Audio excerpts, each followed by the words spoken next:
Mikor ránézek erre az MG-re, egy csapat felnőttet képzelek el magam előtt, ahogy leülnek és legóznak, és ezt a legpozitívabb értelemben értem, hiszen a világon a legjobb játék a Lego, és erre az autóra ránézve ugyanaz az érzés fog el, hogy mintha már láttam volna a különböző részeit valahol, viszont ebben a konfigurációban így összerakni, ilyen precizitással, ilyen szépen, ilyen modern 194 lovas hibrid rendszerrel, ilyen áron még senkinek se sikerült. Mindezek mellett sportos, kezes, úgy előző vele, hogy nem gondolkozol, a kanyarokból mindig mosolyogva jössz ki. Egyszerűen nincs olyan élethelyzet, ahol ezt az autót úgy érzed, hogy nem elég. A saját kategóriájába ez leg. Az az érzésem, hogy uralni fogja a kis autópiacot. Nem tudom, hogy mikor, mennyi idő kell neki, amíg minden egyes ember beleül, kipróbálja és rájön, hogy minden, amit eddig próbált, az túl drága volt, még akkor is, ha olcsóbb mindez. Mert ott is rájössz arra, hogy azért a 13, 14, 15 ezer eurója, amit kínálnak, egyszerűen nem éri meg. Körülbelül fele annyit ér. Ez az autó konkrétan egy kis autónak látszó tárgy. A modern, haladós, sietős ember kedvenc tárgya lehet. Megvan benne az összes kütyű, amire függő tudsz lenni. Vezeték nélküli Android autó, Apple CarPlay, stb. De majd a beltérben ezeket mind meg fogjátok látni. Amire inkább kitérnék az az, hogy a fogyasztása egy Volkswagen Poloé, a gyorsulása egy Clio RS-é, a kinézete szerintem egy Lexus szintjén van, és a hibrid rendszer még egyszer visszatérve a legmodernebb. Bye-bye Toyota, tehát 3-szor olyan erős villanymotor, 3-szor akkora akkumulátor, modernebb, több energiát tud tárolni, gyorsabban fel tudod venni. Lényeg, ami a lényeg, értsétek meg, üljetek bele, próbáljátok ki, mert ez konkrétan egy más világ. Új szintre helyezi a kis autózást. Komolyan mondom, vezetési élményre nincs amihez hasonlítani, talán a Nissan Leafnek volt egy erősebb 205 lovas verziója, ami hasonlóan mozgott. De máshoz nem tudom hasonlítani, viccen kívül. Mai részben ezt az autót fogjuk megnézni kívülről, belülről, vezetési élményre. De mielőtt kezdenénk, iratkozz fel a csatornámra, ha még nem tetted. Több mint 14 ezeren vagyunk már, és elhagytuk a 4 millió megtekintést, amit hálásan köszönök. Vágjunk is bele!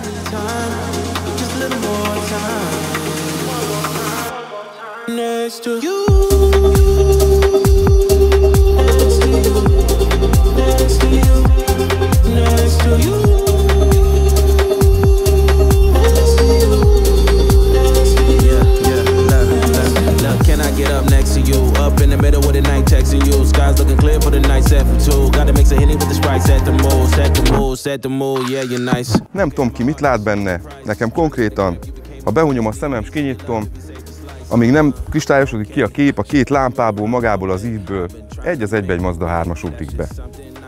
Szerintem nem nyúltak mellé. Nagyon szeretik az emberek, főleg a hölgyek.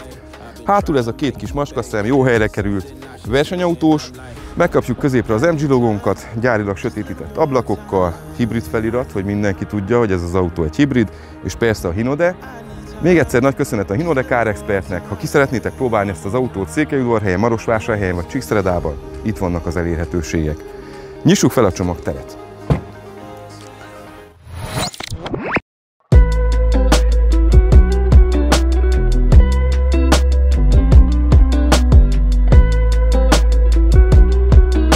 Kategóriájához híven 300 liter körül van, 293, hogy pontos legyek.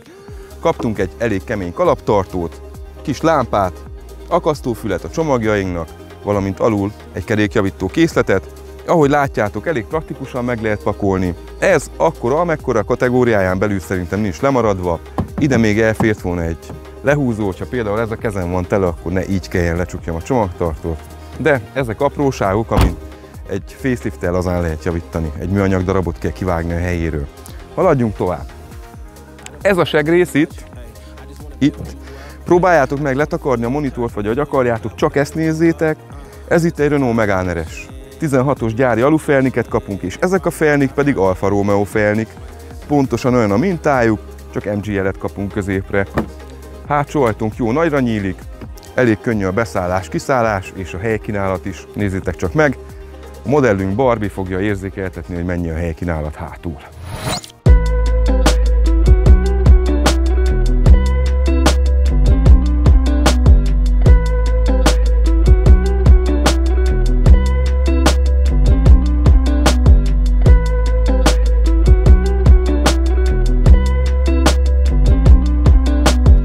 Nekem ez az ív, itt hosszan az oldalán, Seat Altea, Seat Leon.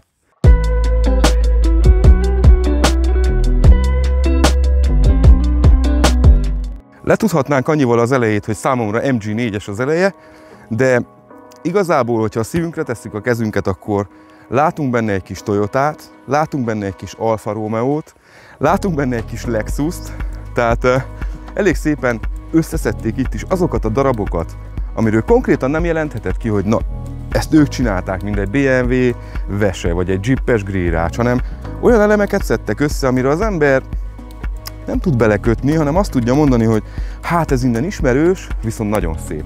Na, ilyen ennek az autónak az eleje.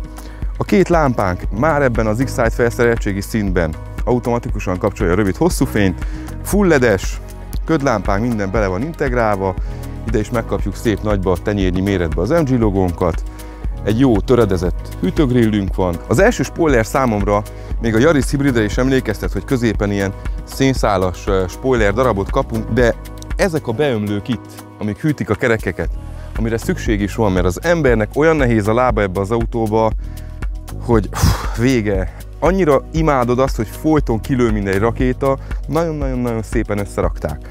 Ahogy megszokhattátok az elmúlt tesztekből, az autó összes infóját, technikai adatát, szélesség, hosszúság, magasság, fordulókör, stb. Árral és felszereltséggel együtt a következő néhány másodpercben tudjátok megnézni a videó megállításával.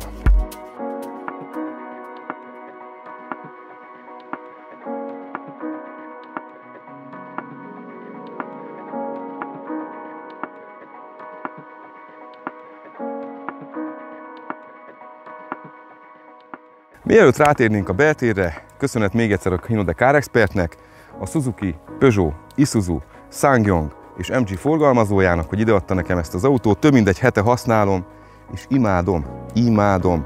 Alul meglátjátok a telefonszámokat, nyugodtan hívjátok őket tesztvezetésért, hitelajánlatért, bármiért, autót is számolnak be, szóval hajrá! Waiting for the sun.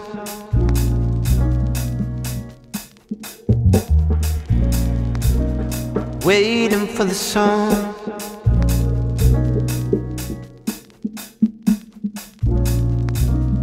Waiting for the sun.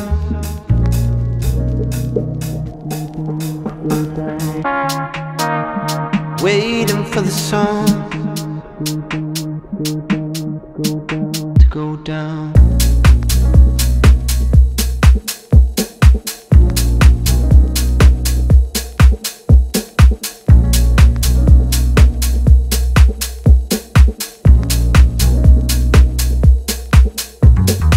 Beülsz ebbe az autóba, és fölényes beltért tapasztalsz minden kis autóhoz képest. Az a tény, hogy itt ülök egy márkának a legolcsóbb, legkisebb kompakt autójába, és ezt egyáltalán nem érzem, ha nem fordulok hátra, persze, és látom, hogy mekkora maga mögöttem a dolog, de így, ahogy ülök, ez a pozíció, ez a látvány, ami fogad. Konkurencia társai, a Yaris, a Clio, a Corsa, a Fabia, és tényleg csak azokat soroltam, amik egyáltalán közelítik ezt az autót. De a Curso itt van, közelítik. Egyik sem olyan, mint ez. Egyik sem annyira komplex. Egyik sem annyira odaadó, nem ad ennyi mindent. Nem ennyire modern, nem ennyire erős.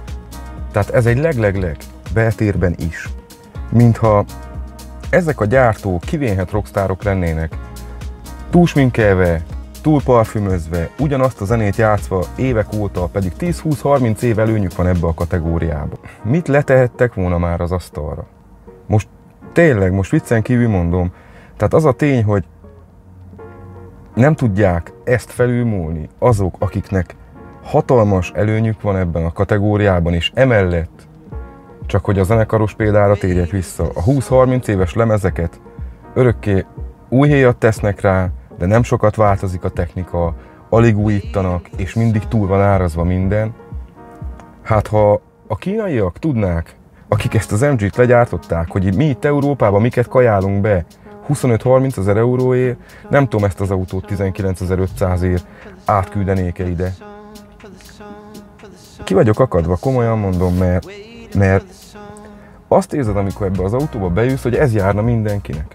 Tehát ez volna az, amit mindenki meg kéne kapjon, standardba kéne érezze, hogy milyen az, amikor tényleg minden egybe van, minden téged szolgál, praktikus, kicsit fogyaszt, stb.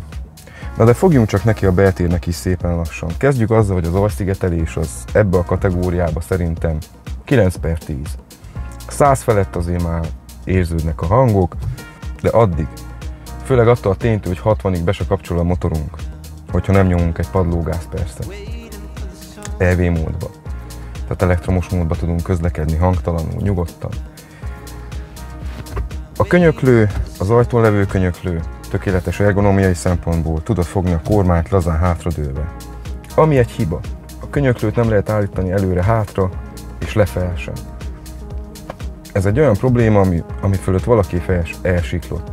Tehát nem milliárdos probléma. Pici pénzből meg lehetett volna oldani, hogy egy állítás legyen rajta, de átsiklottak felette. Ez van. De a beállítás jó. Az a része, ahol a könyökölök, az puha. Itt tovább már csak kellett spórolni, ez még itt puha, itt már kemény, itt is a műszerfalunk teteje kemény, de azok a részeink, ahol még oda tapogathatunk, az mind puha. A kormány? Álom. Álom, és nem mondom tovább, hogy esős idő, mert ez csak álom. Itt is tökéletes a fogás, igaz, hogy a Skodákból már ezt a csehet láthattuk. Itt is nagyon sportos, a tetejét is, aki itt szereti fogni, meg van laposítva, de ezt a kormányt jó érzés nagyon így is fogni. Finom varrás van rajta, nagyon jó bőrözött külső rész, tökéletes. A gombok eszméletlenek, egyáltalán nem zavar, hogy zongoralak, mert olyan szögbe van téve, hogy nagyjából mindig árnyékba esik, és így nem látod rajta az új lenyomatokat. Funkció szempontból mindent is tud, innen a kormányról tudok állítani, sávtartás, táblafelismerés, mindent egyszerre kibekapcsolok, tudok járkálni a menüben, ezen felül be tudom állítani az előttem levő digitális műszerfalon az összes opciót, amit akarok. Ez 7 incses, ami előttem van, itt középen a médiaesség 10,2. Nagyon gyors. Nem csak gyors, nagyon gyors. Tehát olyan, mint egy Audiba például. Grafika szempontból is eszméletlen jó. Tehát nagyon jó lehet látni minden egyes infót. Nekem nincs is jó szemem, de tényleg jól látom nappal is, este brutál, de nappal is nagyon-nagyon jó. Meghagyták a fizikai gombokat ide a kijelző alá, azért, hogy ami nagyon fontos és gyors funkció, mint például a klíma, a hangerőszabályzás, hátsó ablakmelegítés, első ablakmelegítés, ezek mind legyenek kéz alatt, alatta a szellőzőink szép laposított, korszerű szellőzők, ezt tudom rájuk mondani. Magára a médiaegységre még egy picit kitérve, itt csinált meg a legjobban, ilyen kamerarendszert nagyon-nagyon drága autóban sem találsz. Tehát egy dolog az, hogy van egy tolató kamerád, és mellé egy 360-asod, de az egy másik tény, hogy amikor beteszed előre menetbe, és leütöd az indexet, neked az autó megjelenik 360-ba, és tökéletesen látod, hogy minek fogsz neki kanyarodni, de ha ez nem elég, nem biztos ugye, hogy csak az érdekel, hogy a járdaszegélyt leütöm-e, ki akarok nézni az utcából, mert nem látok ki konkrétan, és nem merek kinél menni. Megforgatom az autót kézzel. Tehát ez besírás. A 360-as kameraképekből összerakja szépen, és tökéletesen látsz mindent. Nagyon durva. Itt látom, ahogy eljön mellettem az autó. Na, induljunk is el. Közben mesélek tovább magáról a működéséről is. Tehát eszméletlen, most is megy az index, szépen beállítom, nézem, bele se kell nézek a tükörbe, nem jön semmi. Csaphatom ki nyugodtan, kerékíveket, mindent látok.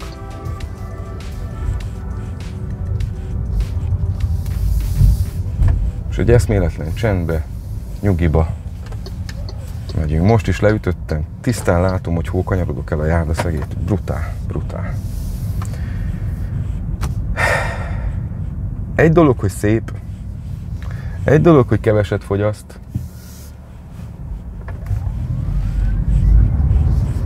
de ahogy gyorsul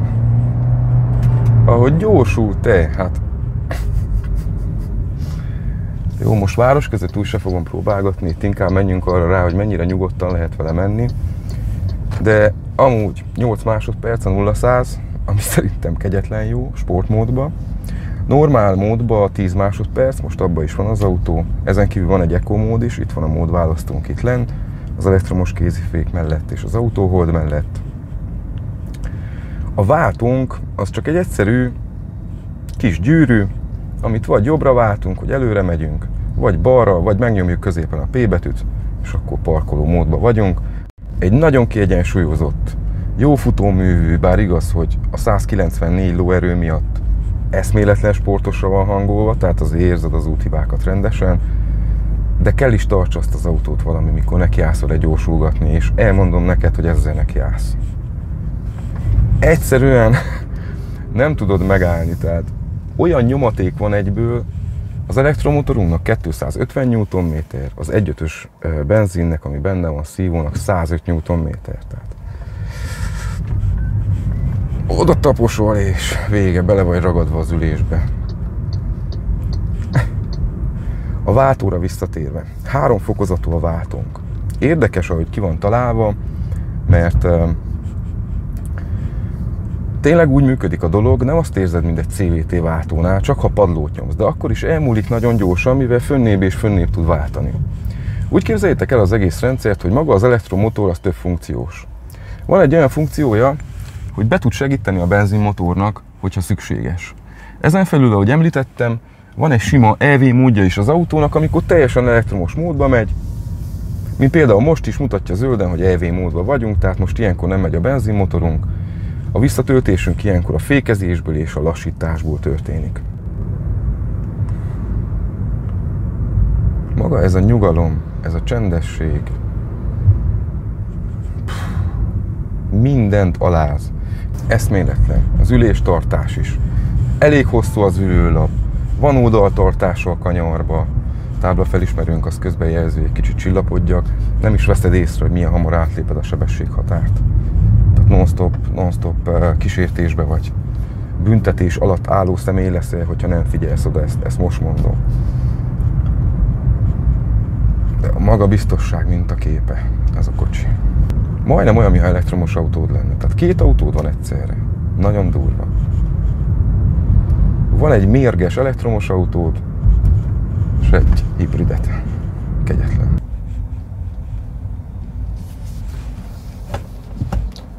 A kormányt azt csak le és fel lehet állítani, ki és be nem. Úgy gondolom, hogy valaki ezen keresztül siklott.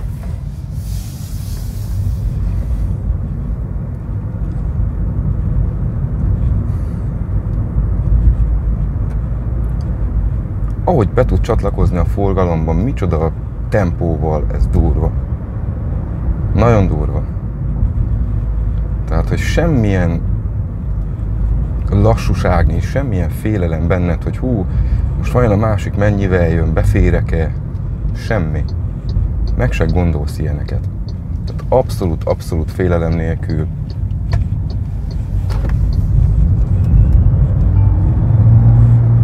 És így léped át a sebességhatárt egy pillanat alatt.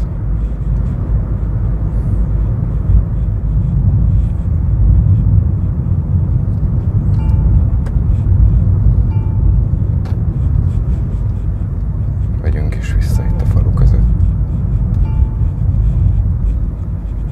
Folyton jel ez a táblafelismerésünk. Én nem kapcsolom ki. Nem baj, ha valami emlékeztet, mert az érzés az nem emlékeztet. Annyira jó.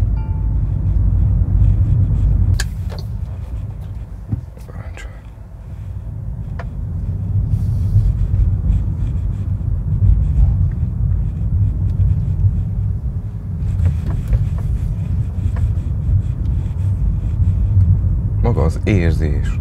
Vezettem az MG4-et is már, majd lesz arról is videó. Az ennek a nagyobbik tesója. De a beltér az nagyban hasonlít. Ott is ugyanilyen váltó, ugyanilyen kijelzők. Az még futurisztikusabb, még laposabb, ugye egy kicsit szélesebb autó is és hosszabb. De ebbe is megkapod azt a prémium érzést, amit abban. Kegyetlen jó. Na nézzük, valami jön-e?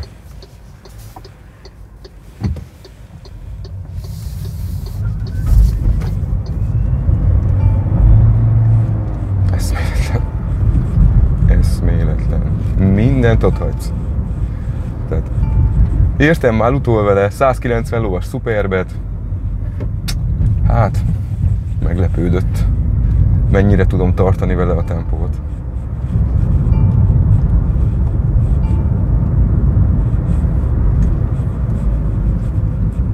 Hol vannak a többiek? Hol vagytok? Próbáljatok ki bármit, menjetek végig az összes márka Összes kis kompaktján. Utána üljetek be ebbe, leszakad a pofátok. Hogy megy ez a kis gép, te? Hogy veszi a kanyart? Hát ez mi?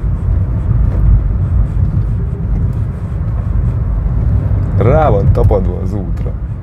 Alig kell fordítsak a kormányot. Szépen. Hoppá, szedd ki a bajból, ha kell, és utol is értük a sort. Hát, fú, Ez egy nagy felnőtt játék. Egy nagy Lego összerakva, úgy, ahogy kezdtük az elején. Nagyon-nagyon menő. És amellett, hogy 194 lóerővel te dominálod ezt az egész kompakt szegmest, ez nem elég. 7 év garancia mindenre, aksira, motorra, mindenre. Ezen felül 7 évig ingyenes revízió, tehát éves ellenőrzés, addig, amíg a garancia idő tart. Hát mi van? Hol vannak azok a nagy ajánlatok, amikor 3 év garanciát ígérnek, vagy 100 000-et? Vagy max ki tudod tolni 5 évre, amíg jól ráfizetsz. Hol vagytok? Gyártócskák. Megeszi az MG vacsorára az összeset. Ezt most mondom nektek. És picit félrehúzok, hogy tűnjön el a forgalom. Sokkal élvezhetőbb úgy az út.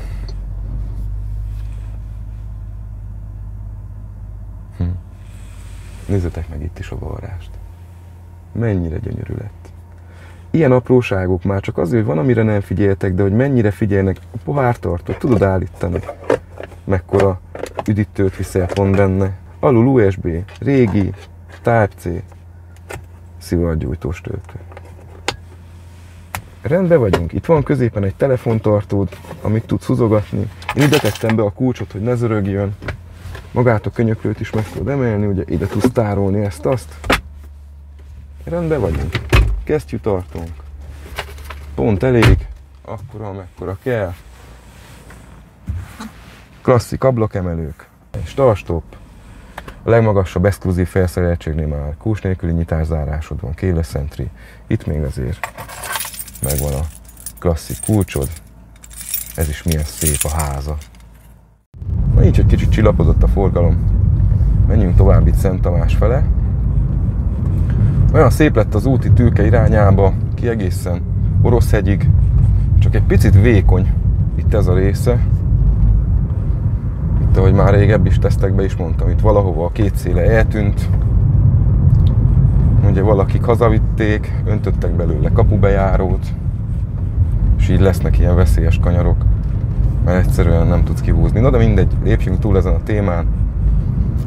Egy elég hepehupás útszakaszra jöttem pont azért, hogy nézzétek meg, hogy nem elviselhetetlen ez a sportos futómű. Tehát nem az van, hogy végtelenül nem bírod, mert felüt a hátad, de nem. Érzed a hepehupákat, de a derekadat nem üti fel, nagyon jó az ülés.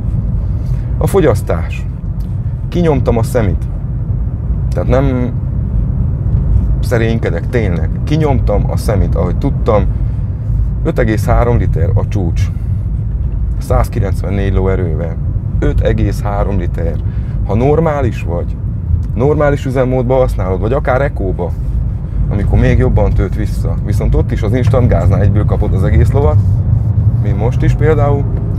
Tehát, ha normálisan használod, 4,4 litert tudsz kihozni vele. Ami egy 194 lovas autótól igencsak szerényke, szerintem. 136 ló csak az elektromotor. 3-szor erősebb, mint a Yarisban, ami van. Abban azt hiszem 50 lovas. Jó, 2,7-szer.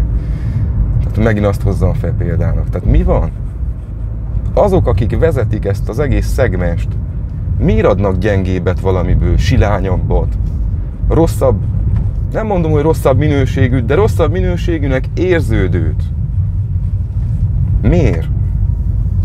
Azok, akik példák kéne legyenek, ezek a lábanyomukba kéne most érjenek, hogy be akarnak törni a piacra, és azonnal látod, hogy leg ez a kocsi mindenből.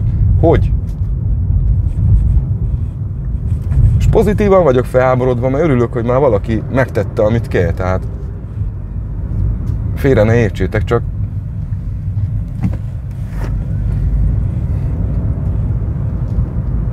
Tényleg nem értem, hogy tudták ezek így megcsinálni.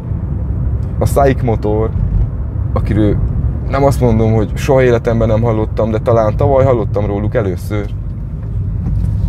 És ők eljönnek ide Európába, és 19.500 euróért az órunk alá tolják ezt. Te szkeptikusan odamész, nézed, hogy lekoppintottak külsőre mindent, ami létezik, de jó sikerült, akárhogy is, de jó sikerült. Beleülsz, annyira szép, és egybe van, és modern hatású, és egyáltalán nem szégyen ebbe, akárki beleült EO-tájóval. Mindenki azt mondta, wow, de menő, és mennyire jó néz ki. Aztán amikor elmentünk egy körre, és még azt is megérezték, hogy megy, egyből az árát kérdezték, és mikor már az árát is tudták, akkor már láttam rajtuk, hogy bánják, hogy mi van otthon. Konkrétan.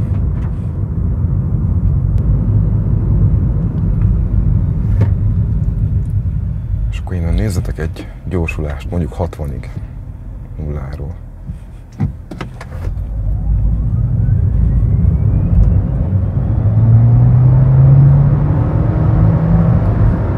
Lett a 100 is. Édes Istenem, érd? Látjátok? Dombra. Kiborul, kiakad, megfeszül.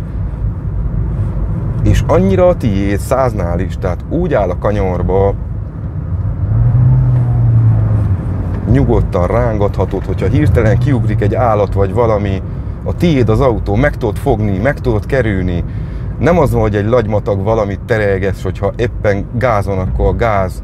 Na, ez jól összeraktam. Ha éppen probléma van, akkor a gázpedál semmit se ér, mert csak dísz. Tegyük be ekóba, töltsön egy kicsit.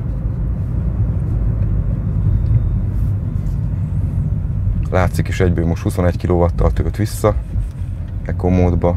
Normálban csak 13 körül, ahogy szoktam látni.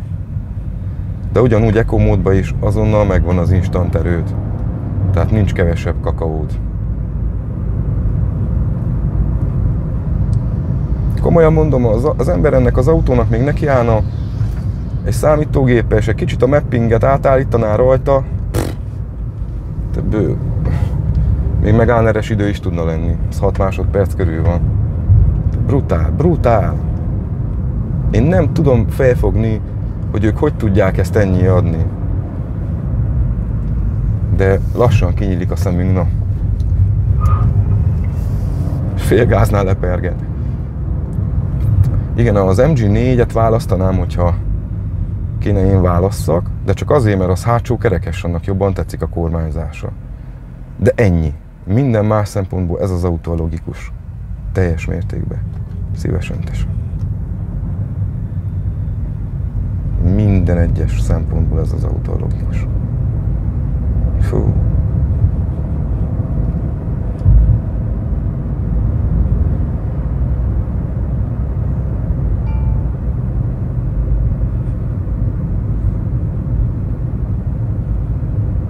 Engedjük, hadd menjen.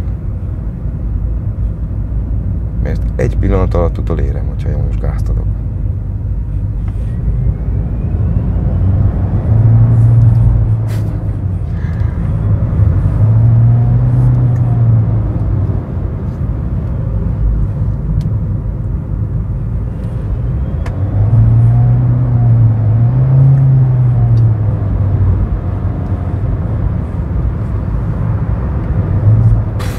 Ennyire jó, kezelhető, kis autót nem vezettem. Hát mi ez, na? Mi ez? Fú, azt a piculáját neki, hogy én nem vagyok úgy teli, hogy egy ilyet csak vegyek, csak úgy érdekességből, de azt a... Na. Félre kell álljak hasonlatokat keresni, mert ilyen autó nincs, na, nincs.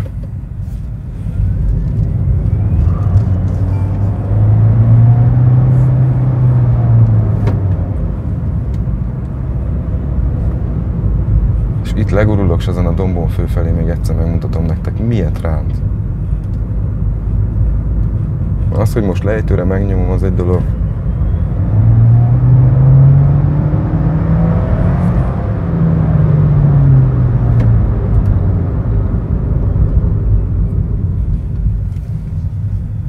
Fékhatás, amin még picit dolgoztam volna.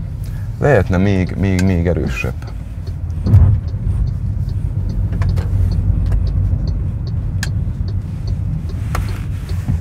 Senki, ugye?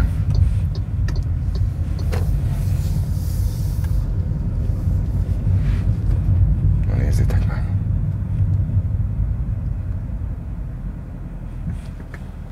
Három, kettő, egy.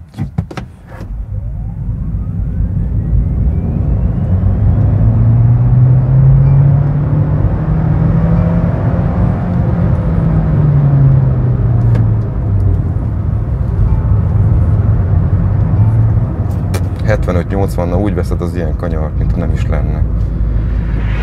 Fú, abszolút meg vagyok vele elégedve. Mindenképpen próbáljátok ki ezt az autót, srácok. Mindenképpen. Ez egy csoda. Ez egy csoda.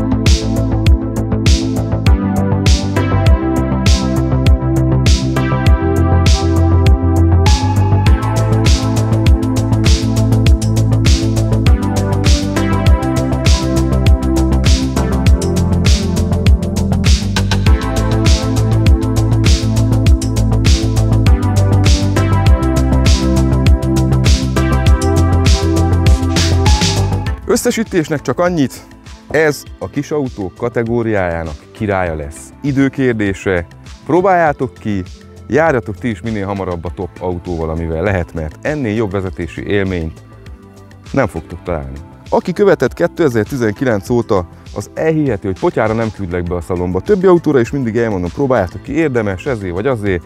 Ezt azért érdemes kipróbálni, mert nincs jobb. Pont. Legyen ez a mai adásnak a vége. Vigyázzatok magatokra, jó autózást kívánok nektek, találkozunk a következő részben. Sziasztok!